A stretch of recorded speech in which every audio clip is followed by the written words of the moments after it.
안 나오면 쳐들어간다 붕짜자 붕짝. 신원식입니다. 신원식의 역사관 기억하시죠? 2019년에 신인균의 국방TV에 나와서 전두환 신군부의 12.12 쿠데타에 대해서 나라를 구하러 나왔다고 본다 이렇게 말을 했고, 박정희의 5.16 쿠데타를 두고는 문명사적 관점에서 위대한 혁명이다 이렇게 말을 했습니다.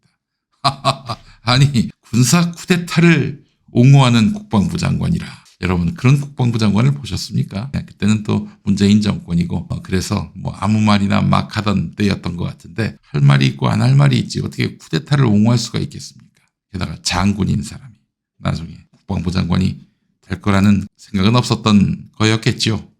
신원식이가 12.12와 5.16을 옹호하고 나중에 그를 주워 담던 때의 영상을 함께 보시도록 하겠습니다. 2019년 9월 한 국방 전문 유튜브 채널에 출연한 신원식 국방장관 후보자. 국민의식이 성장한 지금은 쿠데타 성공이 어렵다면서도 전두환 신군부의 12.12 쿠데타에 대해선 이렇게 평가합니다. 12.12 박정희 대통령이 돌아가시는 그 공백기에 뭐 서울에 보면 일어나고, 그래서 저는 그때 당시 나라 구해야 되겠다 나왔다고 봐요. 나라를 구하려던 것이라고 의미를 부여한 건데 5.16에 대해서도 경제적으로는 혁명이라고 말합니다. 나중에는 한국에 도움이 되는, 그러니까 5.16 같은 게 정치법적으로는 쿠데타인데 우리가 농업화 사회에서 산업화 사회로 바뀌었기 때문에 사회, 경제, 철학적으로는 혁명이거든요. 제가 사과를 하겠습니다. 그런데 아까 말씀한 제가 쿠데타를 옹호했다는 것은 전체 그 영상을 보면 사실이 아닙니다. 5.16은 지금으로부터 한 60년 전에 있었던 사건이고 12.12는 40년 전에 있었던 사건인데, 지금 우리 한국의 현실을 볼 때 쿠데타는 절대 불가능하다. 그리고 있어서도 안 된다는 입장을 이제 분명히 하는 과정에서, 그걸 설명하는 과정에서 나온 이야기인데, 그 전체 맥락보다는 특정 그 문장을 이렇게 강조하다 보니까 그건 오해가 된 것 같은데, 저는 지금 다시 한번 강조하거니와 쿠데타에 대해서 절대 옹호하거나 있어서도 안 되고 있을 수도 없는 일이라고 생각을 하고, 5.16과 12.12에 대한 대부분의 판단과 이걸 존중합니다. 장관 후보자가 되니까 말을 바꾼 거죠. 원래 12.12, 5.16 괜찮다, 옳았다 그 입장이었잖아. 헌법 5조 2항은요 군의 정치적 중립을 강조합니다. 분명히 못 박습니다. 군의 정치적 개입은 철저히 금지하고 있어요. 헌법이요. 헌법 최고 해석기관은 헌법재판소, 법률 최고 해석기관은 대법원인데 둘 다 12.12와 5.16을 쿠데타로 규정했습니다. 내란으로 규정했습니다. 역사적 법정에서 전두환 노태우는 엄벌로 단죄됐습니다. 물론 김대중 대통령이 사면을 해서 다 풀려났습니다만은, 전두환이 1심에서 받은 형이 뭐예요? 사형이에요, 사형. 12.12 쿠데타를 내란으로 봤기 때문에 사형으로 이렇게 판단을 한 거죠. 무력을 동원해서 국민들이 갖고 있지 않는 총포, 이걸 동원해서 정권을 침탈한 행위인데 어떻게 이게 정당화될 수 있겠습니까? 근데 정당화했단 말이에요, 신원식이는. 아이고 참. 신원식이는 서울의 봄 그 영화를 봤을까요? 1979년에 육사 생도였더만 또 신원식이가. 1961년에 육사를 졸업했지만 졸업한 지 얼마 안 된 전두환이 후배들을 다 데리고 쿠데타는 옳았다 이런 권기 가두 시위를 벌였다는 거 아닙니까? 박정희 기분 좋으라고. 그렇게 해서 전두환이가 그 박정희한테 눈에 띄어서 승승장구했던 것이고, 박정희의 친위 부대인 친위 사조직인 하나회를 만들어가지고 군을 문란하게 만들었습니다. 5공화국 전사라는 게 있습니다. 5공화국 전사. 전사의 전은 앞전자예요. 12.6과 12.12, 5.17 쿠데타, 5.18과 관련한 긴박한 순간들이 세세히 기록되어 있는 5공 전사인데, 이게 뭐 발매가 되진 않았던 것 같아요. 발매가 됐나요? 발매가 됐다면 한겨레가 단독 입수했다 이렇게 말할 수는 없겠죠. 시중에서 팔리는 거라면 단독 입수란 말을 쓸 수 없잖아요. 국내 중견학자 8명이 참여해서 당시 쿠데타 직간접 관련자 300명을 인터뷰하고 내놓은 책인데, 신군부의 시각으로 쓴 그 12.12에 대한 기록은 승리의 기록이죠. 쿠데타를 미화한 승리의 기록인데, 그런데 진실을 다 담고 있다라고 보긴 어려울 겁니다. 자, 이 5공 전사라는 책에 나와 있는 12.12 관련한 이야기, 요즘 서울의 봄이 한참 뜨고 있는데 많은 사람들에게 사랑을 받고 있는데, 그래서 그 12.12 이야기 나온 김에 한번 좀 다뤄볼까 합니다. 박정희 그 시해 사건 12.6 1979년 그 사태는 그야말로 돌발 사태였습니다. 누구도 예견하지 못했습니다. 18년 집권했던 박정희가 죽는다? 대한민국 최고 권력자가 그렇게 부하 총에 맞아서 죽는다는 것은 상상조차 어려웠던 때였습니다. 자, 근데 육군 참모총장인 정승화가 말이죠. 12.6 현장에 가까이 있었습니다. 김재규가 불렀는데, 그래서 궁정동 안가 인근에 있는 곳에서 김재규의 부하죠. 중앙정보부 간부와 저녁 식사를 하고 있었는데, 탕탕탕 소리가 난 거예요. 전혀 몰랐던 겁니다, 정승화는. 자, 그런데 전두환은 정승화가 12.6 시해 사건에 가담했다. 이렇게 보고 정승화를 체포한 거 아니겠습니까? 전두환은 11월 6일 내외신 기자회견에서 군이나 외부의 개입은 없었다. 이렇게 발표를 했습니다. 그렇다면 정승화의 12.6 관련 혐의를 부인한 건데, 그래서 나중에 12월 12일 쿠데타 일으킬 때는 더 살펴보니까 정승화의 혐의가 발견됐다. 따라서 11월 6일에 내외신 기자회견에서 개입한 바가 없다라고 얘기한 거는 그때만 해도 혐의점이 없었던 정승화였고 12.12 즈음에 혐의점을 확인했기 때문에 잡은 것이다. 우리가 잡은 것은 정승화를 제거하기 위해서, 정승화의 목을 날리기 위해서 그렇게 한 것이 아니다 라고 주장합니다. 사실일까요? 50 전사를 보면은 11월 초부터 전두환은 이미 정승화 제거를 결심했다는 거예요. 11월 중순 이후부터 12월 초 사이에 정승화는 의심받지 않았다. 이거는 이제 그동안 알려져 왔던 것인데 그렇지 않았다는 거예요. 11월 초, 12.12 쿠데타 한 달 전 11월 초, 10월 26일에 박정희가 죽고 그리고 얼마 안 있어서 11월 초 전두환은 이때부터 자기 상관인 정승화 육군참모총장을 날리기로 마음을 먹었던 겁니다. 50 전사에는요, 노태우 장군에 의하면 12.6 사건의 수사를 완결하기 위해서 정승화 총장을 수사해야겠다는 합수본부장 전두환의 결심이 이미 11월 초에 확고히 섰으며 다만 적절한 시기만 기다려온 것이다. 만일의 사태에 대비해서 치밀한 연행 계획이 없이는 일이 성사되기 어려운 것이었다라면서 사전준비서를 시인했다는 거예요. 노태우가 11월 초부터. 전두환이가 정승화를 제거하기 위해서 11월 초부터 준비했다라고 노태우가 이렇게 증언을 한 겁니다. 자, 여러분 생각해 보십시오. 전두환이가, 부하가 자기 상관인 정승화 육군참모총장을 체포하려고 한다. 못했어요. 그럼 어떻게 됐을까? 전두환은 다 죽는 거지. 그렇지 않아도 전두환을 동해로 내쫓으려고 했던 정승환이었습니까? 그냥 군복을 벗게 만들었을 것입니다. 전두환의 쿠데타 시도에 대해서. 근데 어떻게 이게 가능했던 일일까?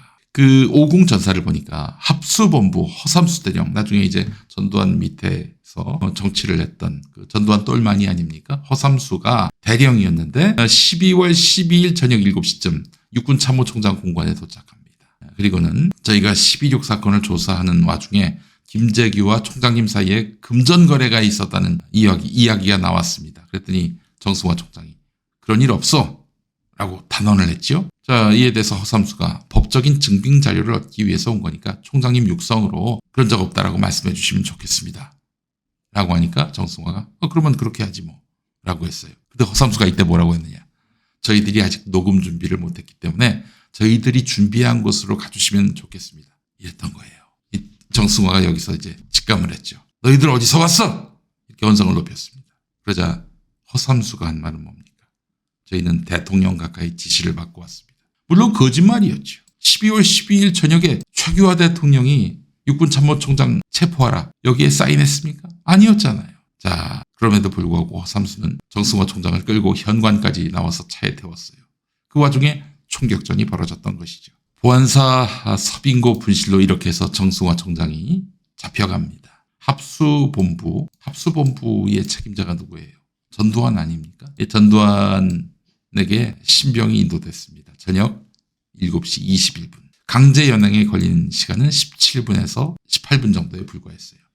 근데 사실은 이제 서울의 봄 보면서 아니 최규하는 왜 이렇게 전두환 등에게 대단히 뭔가 약점 잡힌 사람처럼 행동을 했을까? 그런 생각이 드시지 않았습니까? 그럴 이유가 있었습니다. 50 전사에도 나와요. 12.6 현장에 있었던 대통령 비서실장 김계원, 이 사람이 사건이 나고 최규하 총리에게 각하께서 위독하십니다라고 말을 합니다. 12.6 당일이에요. 이때 김계원 실장은 다 얘기합니다. 차지철과 김재규가 언쟁 끝에 총격전을 하다가 그만 김재규의 잘못 쏜 총에 맞아서 서거했다. 잘못 쏜 총은 아니었지. 김재규가 박정희의 가슴을 겨냥했고 어쨌든 최규하는 국무총리로서 대통령이 유고 상황이니까 본인이 이제 긴급 국무회의를 소집했습니다. 그리고 이제 병원에 갑니다. 그때 그 사람들이라는 영화를 언급해달라고 MSH님 말씀하셨는데 이 내용이 자세히 나와 있어요. 그때 그 사람들 영화를 보면. 그래서 이제 그때 최규하 등 그 장관들이 국군 수도병원에 가가지고 이제 박정희 시신을 확인하죠. 돌아가셨구나. 다들 그냥 침통한 표정. 오열하는 사람도 있었고. 영화의 내용은 그렇습니다. 실제 그랬는지는 모르겠습니다. 이때 12.6대 최규하는 뭘 했는가? 당신 왜 그때 비혼적이었는가? 즉각 범인 검거에 착수를 해야 되는데 뭘 했는가? 전두환이 기세를 몰고 지금 자기 상관도 잡으려고 하는 전두환을 두려워했던 것이죠.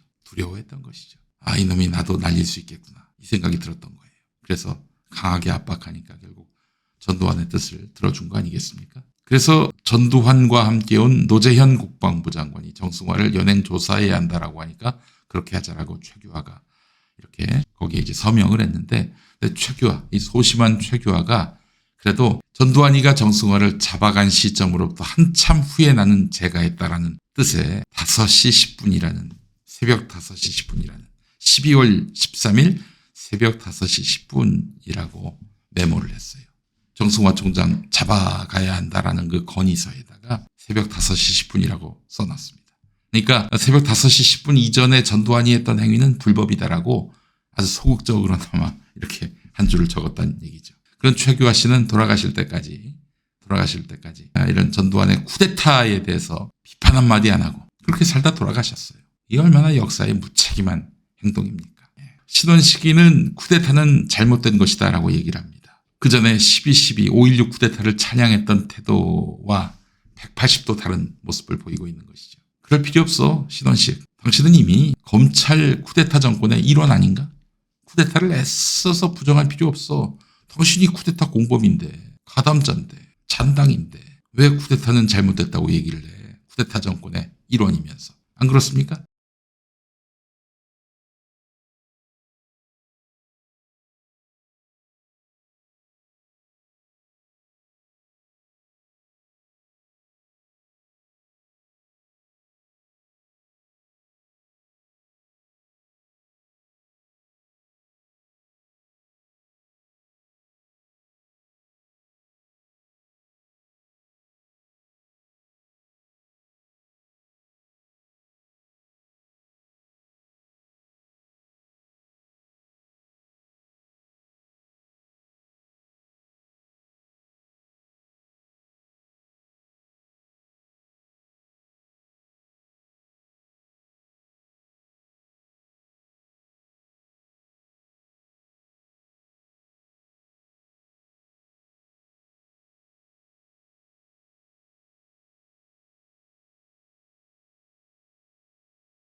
자, 시간 많이 갔네요. 재밌는 얘기였죠. 하나만 더 얘기하겠습니다. 여러분 이분 아십니까? 문재인 정부 정책실장을 지냈던 사람입니다. 사회수석도 했었고요. 부동산 정책을 총괄했던 사람입니다. 근데 이분이 노무현 정부 때도 부동산 정책을 총괄했어요. 노무현 정권이 왜 이명박한테 권력을 넘겨줬습니까? 죄송합니다. 노무현 정권이 왜 정권 재창출 못하고 한나라당 정권에게 정권을 넘겼습니까? 부동산 때문 아닙니까? 문재인 정권도 사실 그 정권을 더 이상 창출하지 못하게 된 배경에는 부동산 문제가 있습니다. 근데 두 정권의 부동산 최고 책임자가 김수현 씨였어요. 김수현 씨. 김수현 씨가 부동산과 정치라는 책을 냈어요. 할 말이 많으신 모양인가 봐, 이 양반은. 정권을 반납하게 만드는데 큰 역할을 하신 그 김수현 씨. 자, 김수현 씨의 그 어떤 실정을 두고 지난 대선 때 참 많은 윤석열이가 김수현 씨를 이름을 거명하면서 문재인 정권이 일부러 부동산 정책을 망쳤다라고 주장을 했습니다. 부동산 정책이 일단 망한 건 확실하니 사실 그건 사실이 아니다라고 이 얘기를 해도 사실 국민들에게 동의를 얻기 힘들었어요. 어떻게 이용해 먹었는지, 김수현 씨의 부동산 실정을 윤석열이가 어떻게 이용해 먹었는지 영상으로 확인해 보시죠. 집값이 이렇게 천정부지로 올라간 것은 이 정부가 의도적으로 만든 겁니다, 여러분. 이게 28번 부동산 정책 바꿨다고 하지만 그거 국민에 대한 기망이고 일부러 올린 겁니다. 여러분, 이 정부의, 이 민주당 정권의 부동산 정책, 경제 정책 위반한 사람 중에 김수현 씨라고 있죠? 그분이 쓴 책에 부동산은 끝났다는 책을 한번 보십시오. 거기 보면 국민들이 자기 집을 다 갖게 되면 자가 보유자들은 보수 성향으로 바뀌기 때문에 자기들 안 찍는다는 거. 자기들 집권을 위해서라면 국민들이 전부 세입자가 되고 집은 너무 비싸서 살 수 없도록 만드는 정권, 이게 국민을 모시는 민주 정권 맞습니까? 부동산과 정치란 책을 낸 김수현 씨. 이 책에서 전 세계적인 추세인 주택의 금융화 그리고 저금리와 코로나19로 인한 과잉 유동성, 이게 주택 가격을 폭등시킨 주범이다, 이렇게 이야기를 한 모양이죠. 오늘 이 내용은 교육 전문가인 이범 선생이 경향신문에 낸 기고문을 소개하는 것입니다. 한마디로 김수현 얘기는, 그러니까 문재인 정권 부동산 정책이 망한 거는 내 책임이 아니다. 불가피했던 세계적인 현상이었다. 이걸 막기에는 역부족이었다, 이렇게 얘기를 하고 있는데, 자기 아닌 누가 맡아도 역부족이었다, 이런 얘기를 하고 있는 것 같아요. 김수현 씨, 그만둬야지. 능력이 거기에 미치지 못하면 그만둬야지. 왜 본인이 계속 그 일을 맡아가지고 해서 정권을 넘겨주게 만들어. 그리고 우리 국민들을 개고생을 시켜. 아유, 저 웃는 거 봐줘, 진짜. 정말. 근데 이범 선생은요, 김수현의 주장의 세부 항목을 들여다보면 곳곳에서 결정적인 질문에 답하지 않고 회피하는 모습을 볼 수 있다.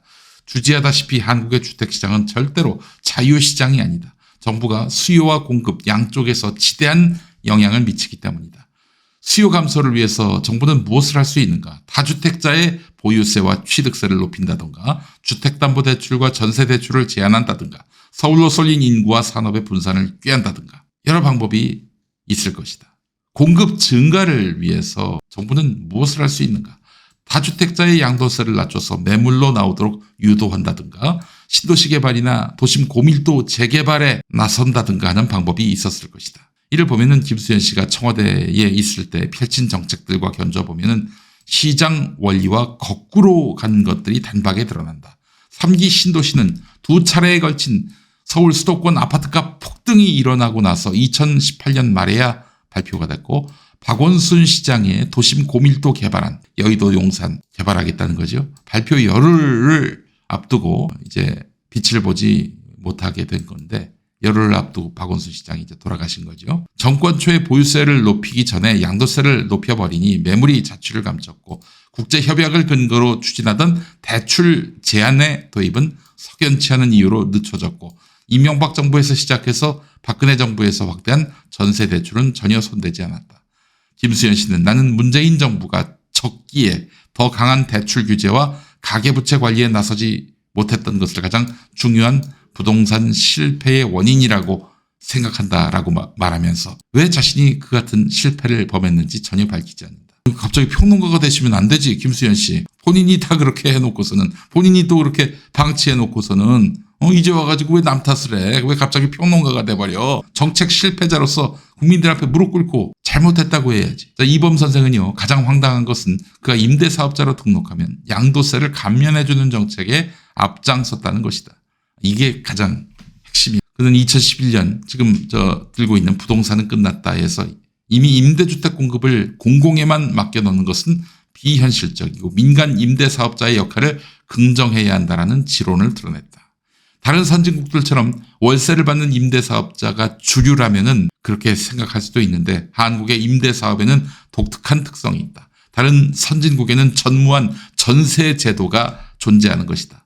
월세 수익형 임대사업자가 아니라 전세 제도를 통해서 갭 투기를 하고 시세 차익을 노리는 시세 차익형 임대사업자들이 적지 않은 것이다. 그러니까 임대 등록제를 활성화한다는 명분으로 임대사업자에게 양도세를 감면해주는 정책을 발표하니까 집권 첫 해인 2017년 겨울 너나 없이 갭 투자에 뛰어들어서 폭등이 초래됐다. 나는 전혀 부동산 투자와 관계없이 살던 한 지인이 당시에 지금 부동산 투자 안 하면 바보다 이렇게 말한 것을 생생하게 기억한다. 이쯤 되면은 김수현 씨가 부동산 전문가가 맞는지 의아하다. 모름지기 전문가라면 정책의 파장에 대해서 예측할 줄 알아야 한다. 2차, 3차 파장까지 예측하라면 무리겠지만 적어도 1차 파장, 즉 이 정책을 발표했을 때 주요 시장 참여자들이 어떻게 반응할 것인지에 대한 분석 정도는 할 줄 알아야 한다. 김수현 씨는 노무현 정부, 문재인 정부 부동산 정책을 담당했던 사람으로서 그 두 정권의 부동산 정책을 망쳤지만은 그 자신은 성공했습니다. 문재인 정부 전현직 참모진 중에 아파트 오피스텔 가격이 2019년 11월 기준으로 가장 높은 상승률을 기록한 사람이 있었는데 그게 바로 김수현이에요. 과천 아파트가 9억에서 19억으로 올랐어요. 김수현 씨, 당신 정책이 뭡니까? 당신의 정책이 뭐예요? 아니, 말을 잘못했네. 당신 정체가 뭡니까? 정체가. 그래놓고는 또 김수현 씨가 이런 말도 했어요.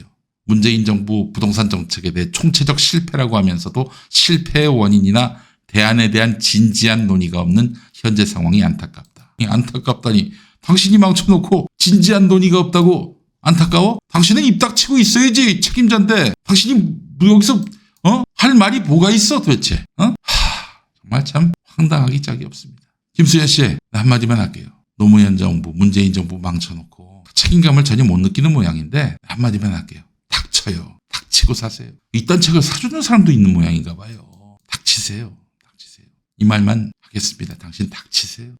정말 노무현 정부가 어떻게 정권을 내줬는지 비서실장으로서 뻔히 봤으면서 이 사람을 자기가 집권한 정부에 기용한 사람의 불찰과 어리석음만큼이나 하겠습니까?